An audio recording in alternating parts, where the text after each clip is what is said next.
Assalamualaikum warahmatullahi wabarakatuh. Perkenalkan, saya Najwa Fisa Sabi Arya dengan NIM 2401030 Video ini dibuat untuk pemenuhan tugas akhir mata kuliah komunikasi sosial. Di sini saya akan mengangkat isu terkait program makanan bergizi gratis. Sebagai pembuka, saya ingin mengajak kalian untuk sama-sama berpikir, pernah gak sih kita benar-benar berhenti lalu bertanya, apakah semua anak Indonesia berangkat sekolah dalam keadaan perut kenyang? Pemerintah saat ini menjalankan program makanan bergizi gratis atau yang biasa kita sebut dengan istilah MBG. Sebuah kebijakan besar yang bertujuan mengatasi masalah gizi, stunting, dan ketimpangan sosial pendidikan. Iya, MBG teh karunya lebar tuh, lebar, disayangkan sekali ya menu-menu MBG teh karu. Jadi banyak yang gak dimakan siswa teh. Sakumaha, Pak? Jadi banyak yang gak dimakan, sayang menunya.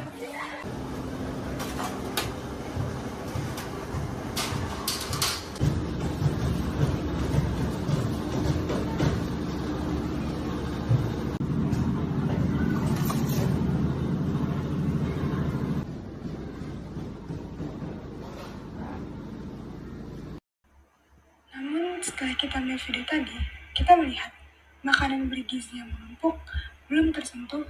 Muncul pertanyaan lain, apakah program makanan ini benar-benar sampai pada mereka yang paling membutuhkan?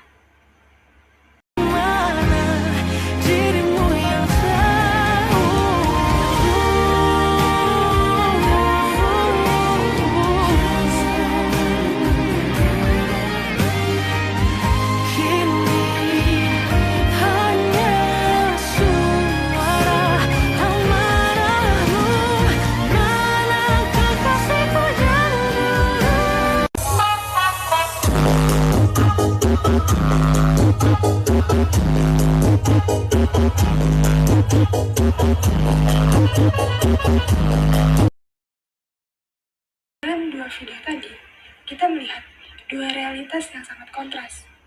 Anak-anak berseragam menikmati bantuan dari negara, sementara anak lain seusia mereka harus bekerja. Video ini akan mengajak kita melihat MBG bukan hanya sebagai kebijakan, tetapi sebagai cermin keadilan sosial di Indonesia. Kita akan memulai dengan pembahasan pertama, yaitu MBG sebagai solusi gizi anak. Secara konsep, program makanan bergizi gratis adalah kebijakan yang mulia. Program ini dirancang untuk menjawab persoalan serius gizi anak di Indonesia, khususnya pada masalah stunting. Berdasarkan artikel model Kyusoku Jepang dan tantangan implementasi program MBG di Indonesia, dijelaskan bahwa kekurangan gizi pada anak berdampak langsung pada perkembangan kognitif, prestasi belajar, dan produktivitas jangka panjang pada anak. Artinya, ketika anak lapar, yang hilang bukan hanya tenaga, tetapi juga masa depan mereka. Pembahasan yang kedua yaitu adalah masalah distribusi dan implementasi. Pekerjaan dapur umum ini tidak mudah. Akan muncul problem, potensi makanan basi juga bisa terjadi. Nah iya betul. Pekerjaan dapur umum ini tidak mudah. Ya, lalu kemudian kita melihat dari waktu yang dialokasikan dari hitung-hitungan GSRI akan muncul problem. Pertama soal waktu distribusi makanannya. Itu dengan kondisi infrastruktur di daerah, apalagi daerah 3T tadi yang jauh, yang kondisi jalannya jelek, potensi keterlambatan itu bisa terjadi. Lalu kemudian potensi makanan basi juga bisa terjadi. Nah iya betul, kalau makanannya sudah. Namun, masalah utama program makanan bergizi gratis bukan terletak pada niatnya, melainkan pada implementasinya. Artikel yang sama menegaskan bahwa tantangan MBG di Indonesia meliputi keterbatasan infrastruktur, distribusi makanan yang belum merata, dan kesiapan daerah yang berbeda-beda. Hal ini yang bisa menjelaskan mengapa di satu tempat makanan menumpuk, sementara di tempat lain masih banyak anak yang belum tersentuh program. Pembahasan yang ketiga, banyak anak rentan yang terlewat. Program MBG ini kan berbasis sekolah ya. Artinya, anak-anak yang putus sekolah atau berada di luar sistem pendidikan formal berpotensi tidak tersentuh oleh kebijakan ini.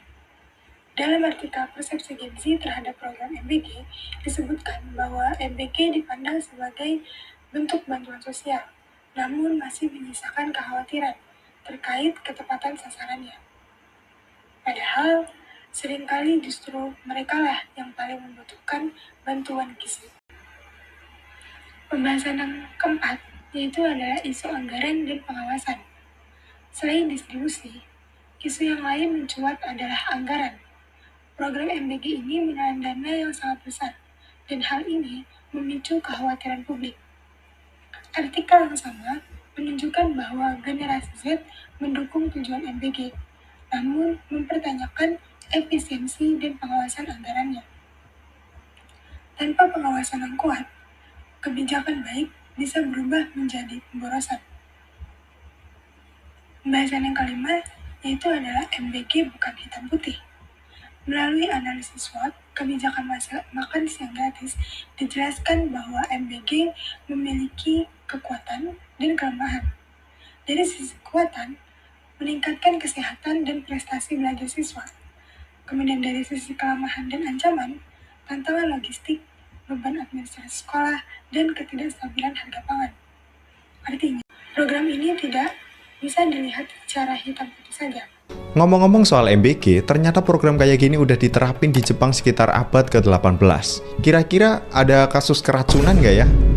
Jepang memulai program makan siang gratis bernama Kyusoku di sekolah dasar kota Suruoka. Sekolah ini dikelola di lingkungan kuil oleh pendeta. Kala itu, pendeta melihat banyak anak dari keluarga miskin yang tak bisa makan, sehingga belajar mereka menjadi sulit karena lapar. Maka, pendeta mengumpulkan sumbangan dan menyediakan makan siang gratis untuk anak-anak tersebut. Program ini terus berlanjut sampai sekarang. Sebagian besar sekolah dasar di Jepang menyediakan makan siang gratis untuk siswanya. Nah, kalau soal keracunan, di tahun 2020 di kota Yashio, sekitar 3.453 siswa dan guru di 15 sekolah mengalami gejala keracunan seperti diare dan sakit perut karena makan siang dari sekolah. Ya gitu, meskipun standar yang diterapkan sudah sangat tinggi, resiko masih tetap ada.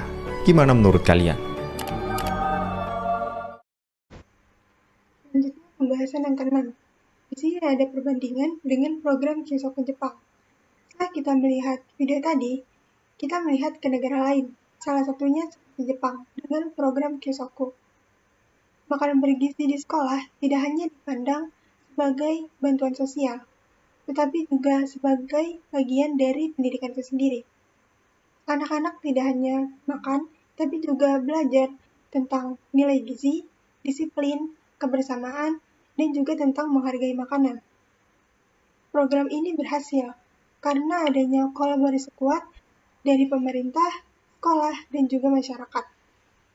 Namun, ketika model ini diterapkan di Indonesia, tantangannya akan jauh lebih kompleks karena perbedaan kondisi geografis, budaya, dan infrastruktur yang ada di Indonesia. Lanjut ke pembahasan terakhir, yaitu dalam teori komunikasi sosial, yaitu framing. Dalam komunikasi sosial, kebijakan publik tidak hanya bekerja melalui tindakan, tapi juga melalui narasi yang dibangun. Melalui framing komunikasi, MBG dibingkai sebagai simbol kepedulian negara. Melalui framing yang terlalu positif, bisa menutupi persoalan di lapangan.